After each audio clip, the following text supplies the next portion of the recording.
ஆயர் அறையினுள் வரவே அப்பாவும் நானும் முழந்தாளிட்டு ஆசி பெற்றோம்.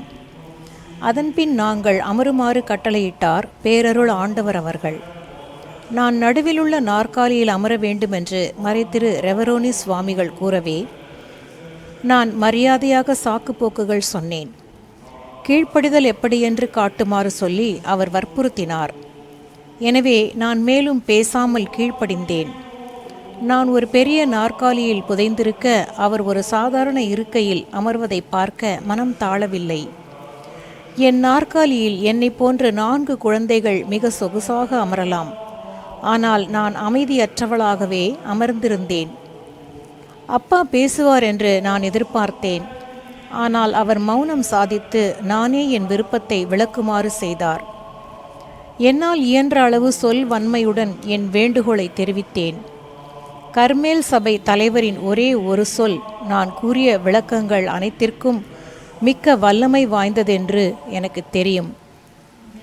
அவருடைய எதிர்ப்பு எனக்கு பெரும் முட்டுக்கட்டையாகும் என்றும் நான் உணர்ந்திருந்தேன். கர்மேல் சபையில் சேர வேண்டும் என்று நான் நீண்ட காலமாக விரும்பியது உண்மைதானா என்று கேட்டார் ஆண்டவர் அவர்கள். நெடுங்காலமாக விரும்பி வருகிறேன் ஆண்டவரே என்று பதில் கூறினேன். ஆனால் அந்த நெடுங்காலம் 15 ஆண்டுகளுக்கு மேல் போகாது அல்லவா என்றார் மறைதிரு ரெவரோனி சுவாமிகள் சிரித்துக்கொண்டே. உண்மைதான். ஆனால் அந்த எண்ணிக்கையினின்று பல ஆண்டுகள் கழித்துவிட வேண்டி இருக்காது. ஏனெனில் 3 வயது தொட்டு என்னை முழுமையும் கடவுளுக்கு கொடுக்க ஆவல் கொண்டிருந்தேன் என்றேன். நான் இன்னும் சிறிது காலம் வீட்டிலேயே தங்கி அப்பாவுக்கு துணை புரிவதே நலமென்று எனக்கு அறிவுறுத்த முயன்றார் ஆயர். அவ்வாறு பேசுவதை அப்பா விரும்புவார் என்று அவர் நம்பினார் போலும். ஆனால் அப்பா எனக்காக பரிந்து பேசத் தொடங்கியதைக் கண்டு ஆண்டவர் அவர்கள் மகிழ்ச்சி கலந்த வியப்பு எய்தினார். மேஜராசன திரு யாத்திரையில் கலந்து நாங்களும் ரோமை செல்ல எண்ணியிருக்கிறோம் என்றும் அதற்கு முன் நாங்கள் விரும்பிய உத்தரவு கிடைக்கப்பெறவில்லை எனில் பாப்பாண்டவரிடமே அதை பற்றி பேச முடிவு செய்திருக்கிறோம் என்றும் அப்பா மிக்க வணக்கத்துடன் கூறினார். ஏதேனும் ஒரு முடிவு கூறும் முன் கர்மேல் மடத்து தலைவரை பார்க்க வேண்டுமென்ற தீர்ப்பு பிறந்தது. அவருடைய அசையாத உறுதியான எதிர்ப்பை நான் நன்கு அறிந்திருந்ததால் அந்த செய்தி எனக்கு மிகுந்த துயரத்தை தந்தது. என் வைர மணிகளை ஆயருக்கு காட்டக்கூடாது என்று மறைதிரு ரெவரோனி சுவாமிகளின் கட்டளையையும் மறந்து கண்ணீர் பொழிந்தேன். ஆண்டவர் அவர்கள் இதை கண்டு மிகவும் இறங்கினார். மற்ற எந்த குழந்தைக்கும் காட்டியதற்கும் மேல் அவர் என்மேல் அன்பு காட்டினார் என்பதை பிறகுதான் அறிந்து கொண்டேன். அன்பு குழந்தாய், நீ முற்றும் தோல்வி அடைந்து விட்டாய் என்று எண்ண வேண்டாம். உன் அன்பு தந்தையுடன் நீ ரோமைக்கு செல்கிறாய் என்று அறிந்து மகிழ்கின்றேன். அந்த பயணம் உன் தேவ அழைத்தலை உறுதிப்படுத்தும். ஆகவே நீ அழ வேண்டியதில்லை, மகிழவே வேண்டும்.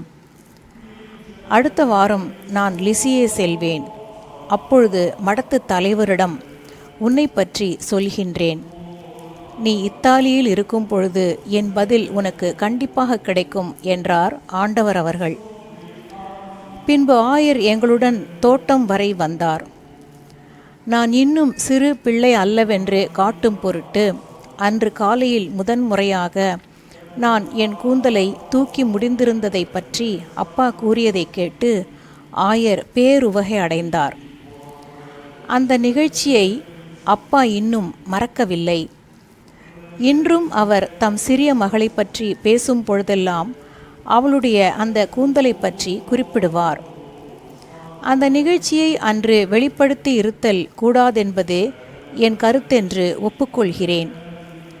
மறைதிரு ரெவரோனி சுவாமிகள் எங்களை அரண்மனை வாயிலுக்கு அழைத்து வந்து தான் அன்று கண்ட காட்சியை போன்றதொன்றை இதுவரை கண்டதில்லை என்றார். ஒரு தந்தை தன் மகளை கடவுளுக்கு ஒப்புக்கொடுக்க ஆவல் கொள்வதும் மகள் தன்னை முழுமையும் கடவுளுக்கு கொடுக்க துடிப்பதும் ஓர் அரிய காட்சி என்றார். ஆறுதல் தரவல்ல பதிலெதுவுமின்றி அன்று நாங்கள் லிசியே திரும்பினோம். என் வருங்காலம் சிதைவுற்று கிடப்பதைப் போல எனக்கு தோன்றிற்று. என் லட்சியத்தை நான் நெருங்க நெருங்க இடையூறுகள் வலுத்துக்கொண்டே வருவதைக் கண்டேன்.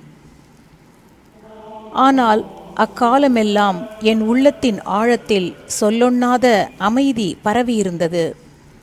ஏனெனில் நான் கடவுள் திருவுளத்தை நிறைவேற்றுகிறேன் என்பதை நன்கு உணர்ந்தேன்.